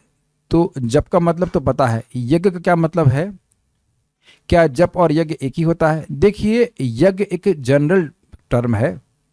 यज्ञ मतलब भगवान विष्णु की प्रसन्नता के लिए किया गया कर्म, उसको यज्ञ कहा जाएगा। जैसे ये गीता का यज्ञ है, ज्ञान यज्ञ, ज्ञान के द्वारा, बुद्धि के द्वारा भगवान की उपासना की जा रही है, भगवान को प्रसन्न करने के लिए। तो जप भी एक यज्ञ है जिसमें हम भगवान के नाम का उच्चारण करते हैं। सारे यज्ञों में जप यज्ञ सर्वश्रेष्ठ है, ये भगवान कहते हैं। यज्ञा नाम जप यज्ञ, उसमें यज्ञा नाम मतलब बहुत से यज्ञ हैं, लेकिन उसमें सर्वश्रेष्ठ यज्ञ जो है वह है भगवान के नाम का जप करना। असम्मान मीन्स क्या सिर्फ अब्यूज करना होता है? देखिए, असम्मान का मतलब अब्यूज करना ही नहीं होता है। असम्मान बहुत, देखिए कोई व्यक्ति अगर सम्माननीय है और उसका भी आप असम्मान करें, गाली नहीं दें लेकिन सम्मान नहीं करें, तो वह भी असम्मान होता है। प्रेम, देखिए बहुत सिंपल सी बात है, कोई भक्त को हम देखें, क्या हम हरे कृष्णा भी नहीं बोल सकते हैं? क्या मुस्कुरा भी नहीं सकते हैं? हाँ, अब ये हो जाता है कि बहुत बार खुद ही भक्त बोले, इम्पर्सनल से होते तो अलग बात है, लेकिन वैसे we can greet the devotees, is it not? We can be happy. बहुत अच्छी बात परम पूज्य भक्ति रसामृत महाराज बता रहे थे। वो कह रहे थे कि जैसे आप कोई सुगंधित फूलों के बागान में जाएं तो आप कितने प्रसन्न हो जाते हैं, सभी लोग प्रसन्न, हा, है ना? ऐसे ही भक्तों को देखें तो व्यक्ति को प्रसन्न होना चाहिए। मैं मानता हूं कि कुछ घटनाएं ऐसी कि कुछ भक्त लोग थोड़ा अजीब सा बर्ताव करते हैं तो उनको देख के मन में प्रसन्नता नहीं होती। ईमानदारी की बात तो ये है, क्या करें, थोड़ा सा है ना। कुछ लोग आएंगे तो निंदा ही शुरू कर देंगे और नेगेटिव बातें करते हैं, तो ऐसे लोगों से तो फिर कठिन हो जाता है। हाँ, लेकिन एक बार प्रभुपाद जी, मैं इसको एग्जाम्पल देता हूँ, प्रभुपाद जी के कोई गॉड ब्रदर आए और जितनी बार प्रभुपाद जी के पास आते थे वो कुछ निंदा ही करते थे किसी की। तो एक बार जब आए तो प्रभुपाद जी ने अपने शिष्य को बोला कि बोल दो कि मैं नहीं हूँ यहाँ पे। फिर प्रभुपाद ने कहा, आई वुड लव, मुझे बहुत अच्छा लगेगा कि अगर वो आए और भगवान के बारे में बात करें, लेकिन वो जब भी आते हैं तो इधर उधर की बात करते हैं। तो ऐसा नहीं है कि भक्तों को, मतलब सब एक प्रकार के भक्त होते हैं, ऐसा नहीं होता है।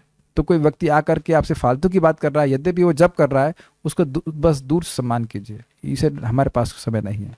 ऐसा होता है जब करने के बाद भी लोगों की अन्य अन्य बातों करने में रुचि होती है, उससे हमारी मति खराब होती है। Not that we hate them, but we don't want to associate with such people. Okay, और तो कुछ नहीं है।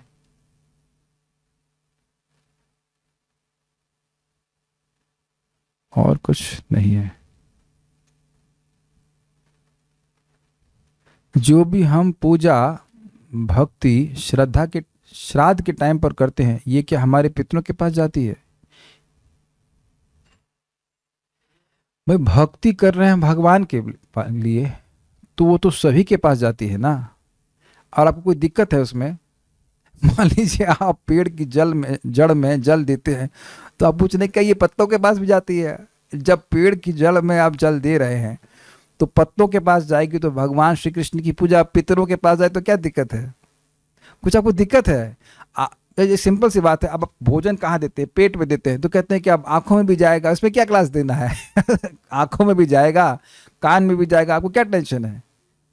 आपके पास जरूर आएगा। ये एक बड़ी दिक्कत है लोगों के। भाई हरे कृष्णा का, जैसे भी कभी कभी बोल देते हैं इन भक्त के लिए हरे कृष्णा कर दीजिए, तो क्योंकि हम अपने लिए नहीं करेंगे। अरे भाई दूसरे के लिए करोगे तो आपको 100 गुना मिलता है, इसका लाभ अनंत है, कोई कम नहीं होता है। मान लो पत्नी 16 माला कर रही है तो कहते हैं कि 8 माला का लाभ पति को मिलेगा, तो हमारी 8 ही माला बची नहीं। 1 - 1 = 1। भक्ति का हर अंग का लाभ असीमित ही होता है। तो पितरों के पास जाएगा तो क्या दिक्कत है?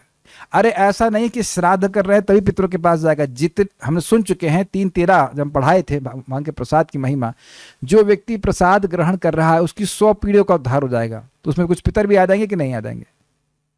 तो रोज खाते रही तो वहां भी जा रहा है तो खाना बंद कर देंगे। समझ में आ गया? इससे रेलेवेंट कोई और भी इंफॉर्मेशन भी दे सकते हैं। अरे भाई देखो, भक्ति करो, एक बात समझ में आता है, इतनी अक्ल लगा लीजिए प्लीज़। हम लोग भक्ति कर रहे हैं भगवान की भक्ति प्राप्त करने के लिए, अब हमारे संबंध से किसको लाभ हो रहा है तो हमें कोई दिक्कत नहीं है। Is that make sense? भाई ये देह तो मेरी माता और पिताजी ने दिया है कि नहीं? अगर उनका मेरे भजन करने से लाभ मिलता है तो हमें दिक्कत क्या है? क्या हमारा कुछ कम हो जा रहा है? एक सिंपल सी बात है, प्रसाद आप ग्रहण करते हो, कोई पंगत में बैठे, आपकी थाली में पूरा आ गया, तो बगल में दूसरे वाले के पास आ रहा है तो कोई दिक्कत है आपको? कभी कोई दिक्कत हुई है? तो कहीं ऐसा बोला जा रहा है कि आप जो भक्ति कर रहे हो वो डिप्लीट हो जा रही है, आपके घर पितरों को मिल रही है? नहीं होता भैया, ये असीमित लाभ देने वाली चीज़ है। ऐसा नहीं होता है कि पत्नी कर रहा है, पति कर रहा है, पत्नी कर रहा है। जितना सहायता कोई आपकी करे, चिपकवा लो अपने से। कुछ समझ में आया? कोई अगर सेब भी दे रहा है तो स्वीकार कीजिए। Make sense? कोई 1 रुपया भी दे रहा है तो स्वीकार कीजिए, भगवान की सेवा में लगा दीजिए।